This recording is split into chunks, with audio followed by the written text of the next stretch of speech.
हाँ देखिए, हम लोग कोलिजन शुरू कर रहे हैं। कोलिजन का थोड़ा सा आइडिया हम लोग न्यूटन्स लॉ में impulse momentum theorem conservation of linear momentum proof किए थे। m1 u1 m2 u2 equal to m1 v1 m2 v2। तो कोलिजन देखते ही पहला कॉन्सेप्ट जो लोग के दिमाग में आता है कि हम मोमेंटम को कंजर्व करेंगे। डायग्राम ड्रॉ करते हैं। m1 मास का बॉल है, m2 मास का बॉल है, इसका वेलोसिटी u1 है, इसका वेलोसिटी u2 है। ये टकराया, पूरा डायग्राम ये है। ये डायग्राम पहले भी हम न्यूटन्स लॉ में अंतिम में ड्रॉ किए थे और बताए थे इसका पूरा हम लोग समझेंगे कोलिजन में। m1 u1 ठीक है।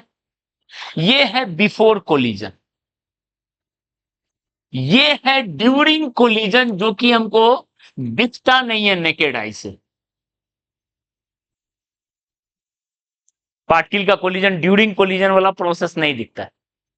एक झटका लगता है, हाँ ठीक है वह है वहां पर, उस प्रोसेस को नहीं समझ पाए। हाँ गाड़ी में गाड़ी टकराया तो बढ़िया से दिखता है, लोग भीड़ लगा के दिखते हैं, ठीक है। लेकिन डे टू डे वो जो कोलिजन है जिसको हम पढ़ना चाह रहे हैं वो नहीं दिखता है, ठीक है। पर सारा कॉन्सेप्ट यहीं पे छुपा हुआ है और ये है आफ्टर कोलिजन,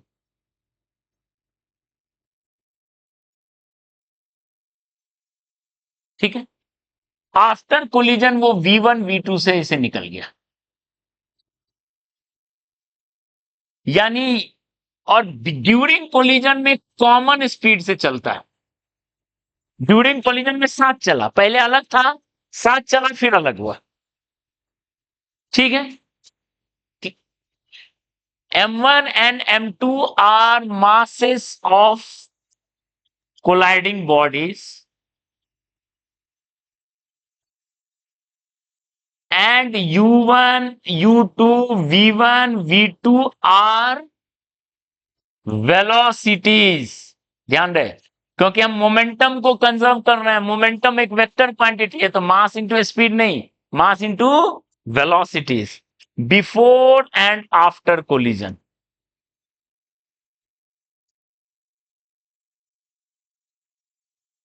ठीक है।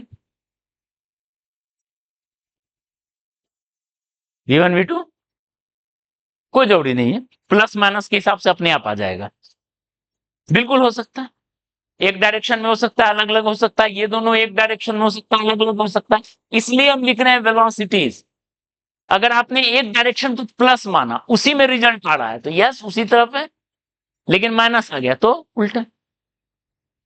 अभी लेंगे हम माइनस वाला एग्जांपल लेंगे, ठीक है, ध्यान दो।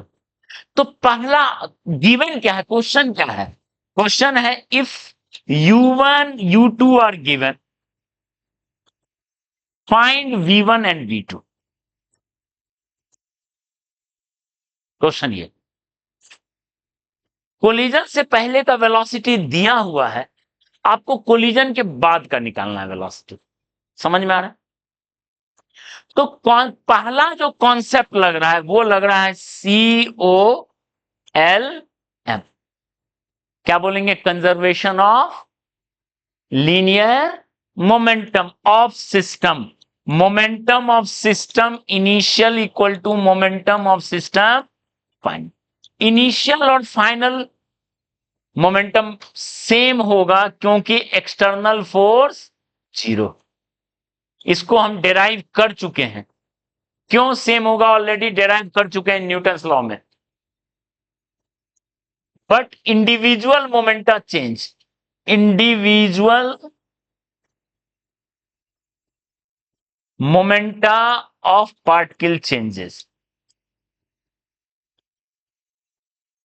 अकेला चेंज होगा। एक में जितना डेल्टा P1 हो गया, दूसरा जस्ट उसका उल्टा होगा। देखो, एक में मान लो इधर मोमेंटम चेंज हुआ तो दूसरे में इधर मोमेंटम चेंज हुआ, और दोनों का सम क्या होगा? जीरो। एक में 20 इधर तो दूसरे में 20 इधर। अकेला मोमेंटम चेंज हो रहा है लेकिन सिस्टम का मोमेंटम अनचेंज्ड। ये ऑलरेडी बता चुके हैं, और इस लॉजिक से लिखेंगे शुरू का मोमेंटम m1u1 प्लस इसका मोमेंटम m1u1, इसका momentum equal to m1v1 plus m2v2। ये बन गया इक्वेशन, ये इक्वेशन 1।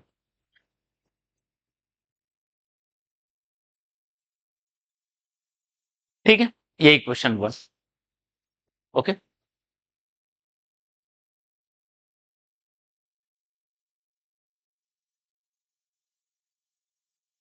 सेकंड।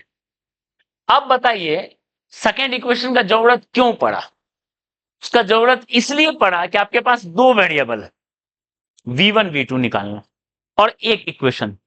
दो वेरिएबल एक इक्वेशन बहुत मुश्किल है, आपको एक और इक्वेशन चाहिए। तो एक और इक्वेशन आएगा कहां से? देखो, वो आएगा, second equation depends on type of collision. कैसा कोलिजन है, कैसा कोलिजन, उस पे बेस्ड इक्वेशन बनेगा सेकेंड। ठीक है, क्लियर है? उस पे बेस्ड इक्वेशन बनेगा सेकेंड। जैसे टाइप ऑफ कोलिजन, ये मतलब सब में लगेगा, सब कोलिजन में लगेगा। लेकिन ये जो लॉजिक है क्या है? टाइप ऑफ कोलिजन मतलब हो सकता है वी कैन कैटेगराइज एज बहुत टाइप का कोलिजन। पहला कोलिजन जो कि हम लोग कवर करेंगे, इलास्टिक कोलिजन।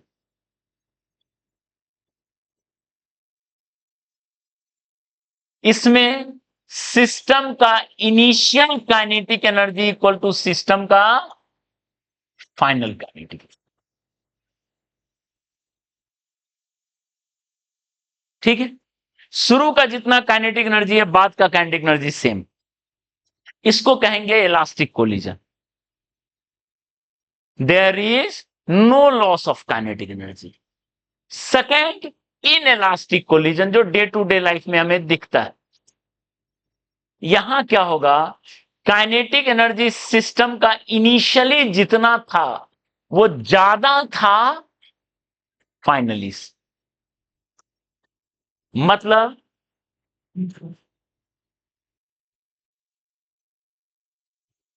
हाँ, तुम्हारे पापा आने भी वाले हैं। ठीक है, अब डरने की जरूरत नहीं है, नहीं करेंगे तुम्हारा कंप्लेन। फोन कर रहे हैं, बोल दो आ जाने के लिए। बाहर जाके तुम बोलोगे सर मना किया आने से। ठीक है, सर की तबीयत खराब हो गई, सर खुद संभाल नहीं पा रहे हैं खुद को। ठीक है,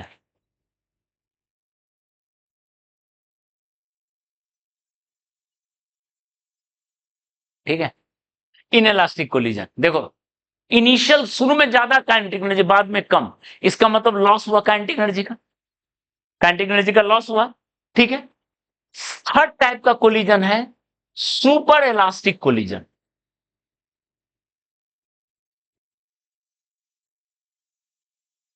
यहां जो है गेन हो गया काइनेटिक एनर्जी का, super elastic. Ping pong ball देखो, छोटा सा उछलता खूब है, उसको जमीन से ऐसे टकराओ, जितना हाइट से छोड़ोगे उससे ज्यादा दूर जाएगा, वहां गेन हो जाता है काइनेटिक एनर्जी का। ठीक है, और लास्ट, परफेक्टली इनइलास्टिक।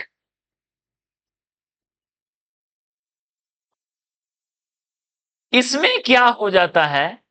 इसमें maximum loss of kinetic energy, loss हो रहा है लेकिन इसमें मैक्सिमम लॉस होता है। कैसे लॉस होता है मैक्सिमम, उसको भी देखेंगे। ठीक है, तो सेकेंड इक्वेशन बन रहा है टाइप ऑफ कोलिजन पे, और इसमें हम पहला वाला पार्ट इलास्टिक कोलिजन को डिस्कस करेंगे पहले। हाँ, हाँ जी, सारा है। जब पहला और अंतिम बहुत इंपॉर्टेंट है,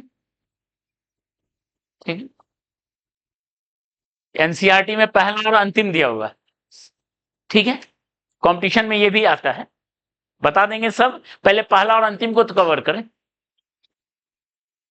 तो बताओ इलास्टिक कोलिजन क्या बता रहा है? शुरू का काइनेटिक एनर्जी जितना है उतना बाद का भी काइनेटिक एनर्जी है।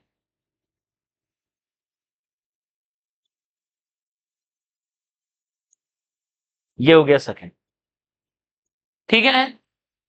इक्वेशन 1 ये समझ में आया, इक्वेशन 2 समझ में आया।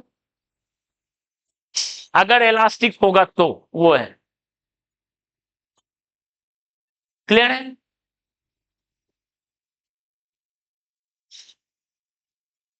सॉल्विंग 1 एंड 2,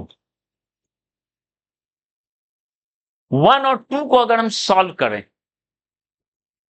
ठीक है, we can write formula of V1 and V2। हम V1 V2 का फॉर्मूला लिख सकते हैं सॉल्व करने के बाद, ठीक है। अगर आपको फॉर्मूला याद नहीं रखना है तो हर बार एक इक्वेशन ये, एक इक्वेशन ये, दोनों को सॉल्व कीजिए, ठीक है। फॉर्मूला याद रखना है तो जनरली लोग फॉर्मूला याद रखने को प्रेफर करते हैं, लेकिन इस केस में फॉर्मूला देख के लगेगा कि नहीं, सॉल्व करना ही फायदेमंद रहता है, क्योंकि फॉर्मूला में गलती होने का पूरा चांस रहता है, ठीक है। हम लिख दे रहे हैं फॉर्मूला। V1 का जो फॉर्मूला होगा M1 minus M2 by M1 plus M2 into U1 plus 2M2 by M1 plus M2 into U2। ये हो गया V1, ठीक है। और V2 का formula 2M1 by M1 plus M2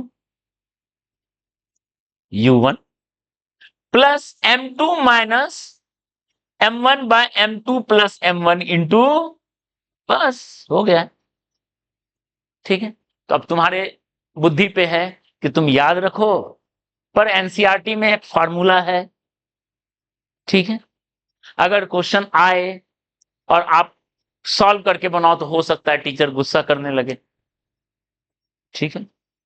पर हम दोनों तरीका बता दे रहे हैं, क्लियर है।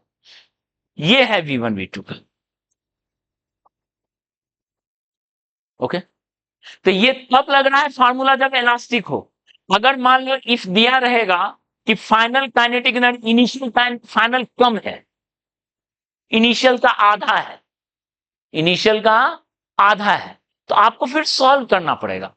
If it is given, it is given in elastic collision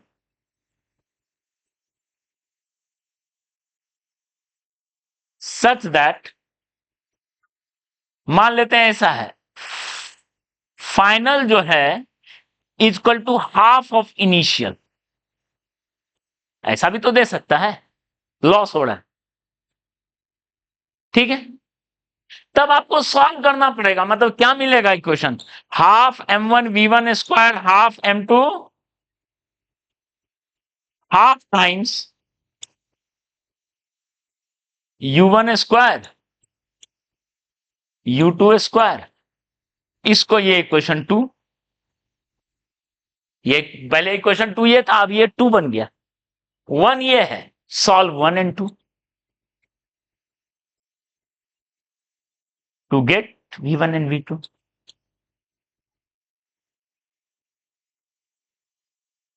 इसलिए ये समझना जरूरी है कि फॉर्मूला कब एप्लीकेबल है, फॉर्मूला कब एप्लीकेबल नहीं है, ठीक है।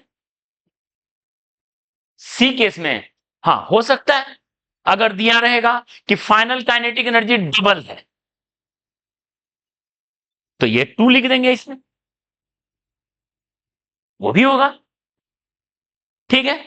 तो एक हम क्वेश्चन देंगे, उसमें आप जो है इलास्टिक, इनइलास्टिक, सुपर इलास्टिक सब बना सकते हो, ठीक है। वो अभी हम देंगे, उसको अगली क्लास में पहले डिस्कस करेंगे।